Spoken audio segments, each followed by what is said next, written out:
네, 이제 다가오는 영성의 시대가 되면 신인합일이 되어 있는 그런 사람들을 이 주축이 된다고 합니다.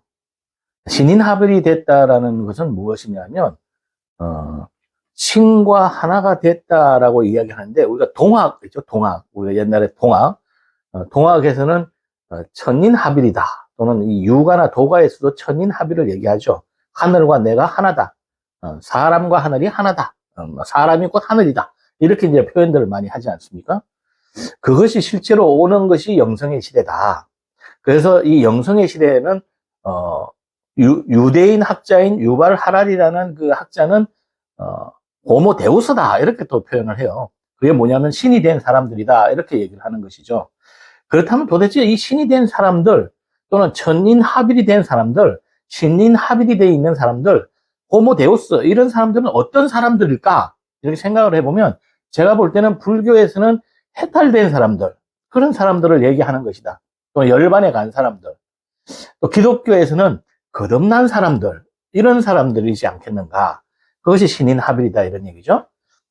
그래서 그렇다면 이게 해탈에 우리는 어떻게 가야 되는가? 지금까지는 가려고 많은 노력들을 하지만, 어떤 분은 가신 분도 계시지만 못 간 분도 많잖아요. 해탈을 한다는 것은 어떻게 보면 집착을 하지 않는다, 이런 얘기죠.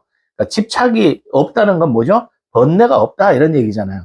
번뇌가 없다는 건 뭐죠? 생각이 없다, 이런 얘기인데, 쉽게 말해서 한 생각도 일어나지 않아서 생각이 없으니까 번뇌가 없고, 생각이 없으니까 뭐에 집착하는 게 없다, 이런 얘기죠. 그래서 그런 상태를 우리는 해탈이다, 이렇게 얘기를 하는 것입니다. 그렇다면 거듭난다는 건 뭘까요? 기독교에서 거듭난다는 것은 뭐냐면, 내가 아담으로부터 태어나가지고 이 세상을 바라보고, 육체의 정욕이라든가 이런 것들로 바라보고 말이야, 이런 것들로 형성된 내가 아니라 다시 거듭나야 된다, 이거죠. 그래서 그 거듭나는 사람은 하나님의 하나님의 영혼으로 다시 태어난다는 겁니다. 그래서 그러면 왜 AI 시대가 지나면서 영성 시대에 이런 사람들이 나타나느냐? 그 이유는 뭐냐면, AI가 워낙 이제 IQ가 5년만 지나면 IQ가 230이 넘어가고, 또 뭐 한 3년에서 5년 안에 또 이런 일이 온다고 하네요. 범용 인공지능, 사람을 대체해버린다, 이런 얘기입니다.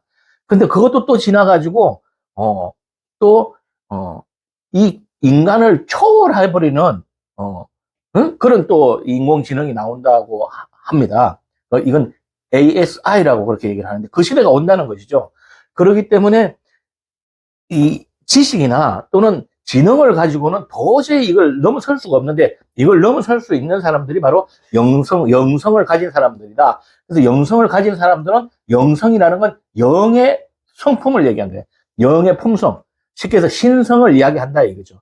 그래서 신인합일이 된 사람들이다. 신인합일이 된 사람들은 거듭난 사람이요, 또 신인합일이 된 사람들은 해탈된 사람들이요, 신인합일된 사람은 천인합일이 된 사람이다, 이렇게 보는 겁니다. 자, 그렇다면 우리는 앞으로 영성시대가 오면서 해탈을 해야 되는 것이고, 번뇌가 없는 해탈이 된다는 건 완전 진정한 행복이다, 이런 얘기죠.